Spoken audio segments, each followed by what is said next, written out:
జై వీరబ్రహ్మ జై గోవిందమాంబ జై. నేడు మీ కృష్ణమాచార్య శ్రీ బ్రహ్మపదం గవ ప్రశ్నని మరియు గోచార వశాత్తు ఉన్న గ్రహగతుల్ని క్రోడీకరించుకుని 2026 సంవత్సరం ఏప్రిల్ మాసం మీనరాశి వారి యొక్క రాశిఫలం. శివాయ బ్రహ్మణే నమ, వీరబ్రహ్మేంద్ర స్వామినే నమో నమ. జై వీరబ్రహ్మ జై గోవిందమాంబ జై. వచ్చినటువంటి ఫలితాన్ని రెండు చంద్ర భగవానుడికి సంబంధించినటువంటి అంశం. కొన్ని విషయాల్లో మానసికమైనటువంటి సంఘర్షణ అధికమవుతుంది. తలనొప్పి, బ్లడ్ ప్రెషర్కి సంబంధించినటువంటి ఏవైనా ఆరోగ్యపరమైనటువంటి అంశాల్లో మీకు ఇబ్బందులు ఉన్నట్టయితే వీటి పట్ల తస్మాత్ జాగ్రత్తగా ఉండటం చెప్పదగిన సూచన. జన్మరాశిలో శని, కుజుడు, బుధుడు ఇటువంటి గ్రహాల యొక్క స్థితిగతులను అనుసరించి చూస్తే అనాలోచితమైనటువంటి నిర్ణయాలు, స్వయంకృత అపరాధాలు మిమ్మల్ని ఇబ్బంది పెట్టేటువంటి అవకాశం ఉంది. కొన్ని విషయాల్లో నిర్ణయం తీసుకున్నాం, సానుకూలవంతమైనటువంటి ఫలితం వస్తుందా అనుకున్నటువంటి పరిస్థితుల్లో మీ పరిస్థితుల్ని మీకు మీరుగా సంక్లిష్టం చేసుకునేటువంటి అవకాశాలు కూడా కొన్ని కనిపిస్తుంటాయి. వీటి పట్ల కూడా కొంత జాగ్రత్తగా. కొన్ని విషయాల్లో మానసికమైనటువంటి ఆందోళన అధికమైపోతుంటుంది. ఏం చేయాలో తెలియనటువంటి ఇబ్బందికరమైనటువంటి పరిస్థితి ఒకటి వస్తూ ఉంటుంది. నమ్మి విశ్వసించినటువంటి వ్యక్తుల నుండి లేదా ఎవరైతే మీకు తప్పకుండా సహాయం చేస్తారనుకుంటున్న వ్యక్తులు ఉన్నారు, వాళ్ళు సహాయాన్ని అందచేయలేక సహాయ నిరాకరణ చేయటం వల్ల మీకు కొంత మనసు బాధ కలిగే అవకాశం. కానీ కుటుంబంలో, ఇంట్లో ఒక శుభకార్య సంబంధమైనటువంటి పని పూర్తవుతుంది. శుభకార్యాన్ని పూర్తి చేసుకునేటువంటి అవకాశం కూడా తప్పకుండా కనిపిస్తూ ఉంటుంది. ప్రత్యేకించి ఈ రాశి జాతకుల యొక్క జీవన గమనంలో దూర ప్రాంతాల్లో ఉన్నటువంటి వ్యక్తులు అవ్వచ్చు, లేదా దూరదేశాల్లో ఉన్నటువంటి కొంతమంది వ్యక్తుల నుంచి శుభవార్తలు వినేటువంటి అవకాశం ఉంది. ప్రయాణ సంబంధమైనటువంటి దూర ప్రాంత ప్రయాణాలు కూడా లాభించే అవకాశం ఉంది. జీవిత భాగస్వామితో మాత్రం పట్టు విడుపులు లేకుండా విపరీతమైనటువంటి ధోరణితో మీరు తీసుకునే నిర్ణయం కొన్ని ఇబ్బందులకు కారణమవుతుంది.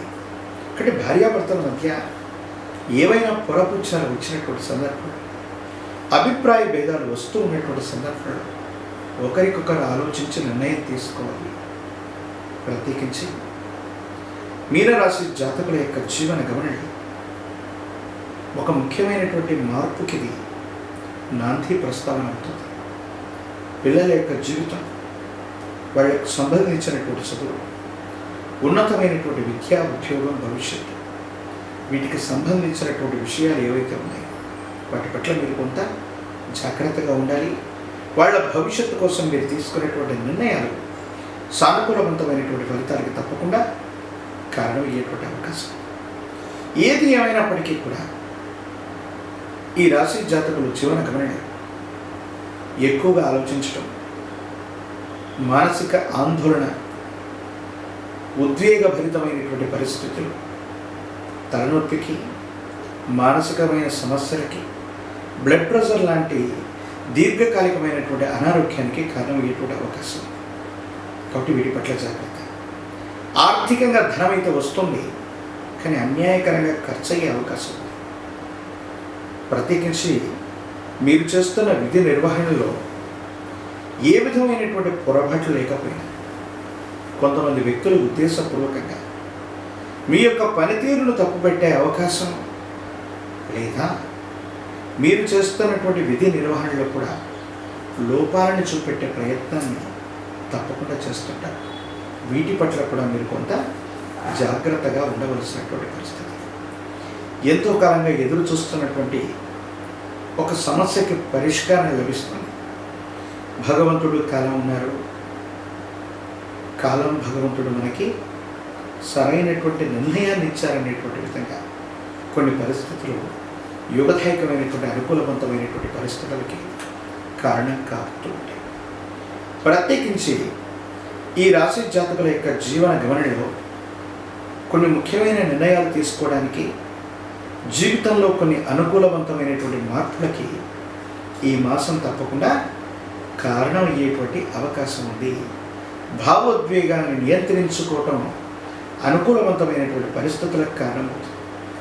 రాజకీయపరమైనటువంటి రంగంలో ఉన్నటువంటి వాళ్ళకి అధికార ప్రాప్తి యోగం ఉన్నప్పటికీ కొంతకాలం వేచి ఉండాలి. ఉద్యోగస్తులకు బదిలీలు జరుగుతాయి. విద్యార్థులకు సానుకూలవంతమైనటువంటి భవిష్యత్తు ఉంది. అనుకూలవంతమైనటువంటి ఫలితాలని తప్పకుండా మీరు పొందేటువంటి అవకాశం కూడా కనిపిస్తుంది.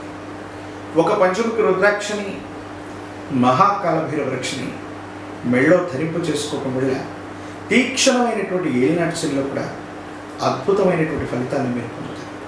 అలాగే తంత్రమాల చూర్ణం చేత అనునిత్యం స్నానం చేయటం వల్ల దీర్ఘకాలికంగా ఉన్నటువంటి ఆరోగ్య సమస్యలు తొలగిపోతాయి. మీరు చేసే ప్రయత్నాలు కూడా సఫలీకృతమవుతూ ఉంటాయి.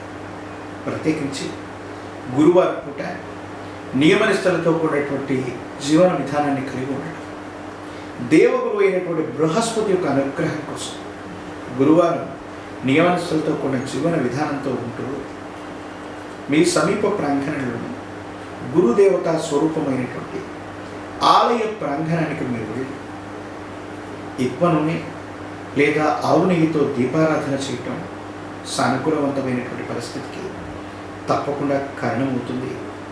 గురువారం నియమనిష్టలతో ఉండండి. ప్రత్యేకించి శనగలు లేదా శనగపిండితో తయారు చేసినటువంటి తీయని వంటకాన్ని గురుదేవతా స్వరూపాలకి నివేదన చేయటం అత్యంత అనుకూలవంతమైన ఫలితాలకి తప్పకుండా కారణమయ్యేటువంటి అవకాశం ఉంది. మరిన్ని వీడియోలు చూడటానికి మన ఛానల్ని లైక్ చేయండి, షేర్ చేయండి, తప్పకుండా సబ్స్క్రైబ్ చేయండి.